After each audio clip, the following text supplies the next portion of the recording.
இனியவளே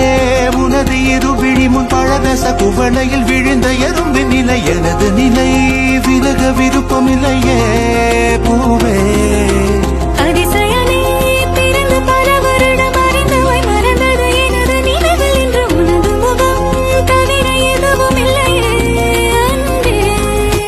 வேறாரும் வாழாத பெருவாழ்விது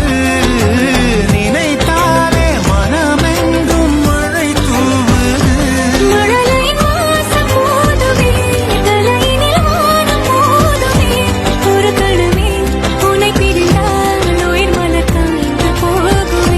நீதானே பொஞ்சாதி நானே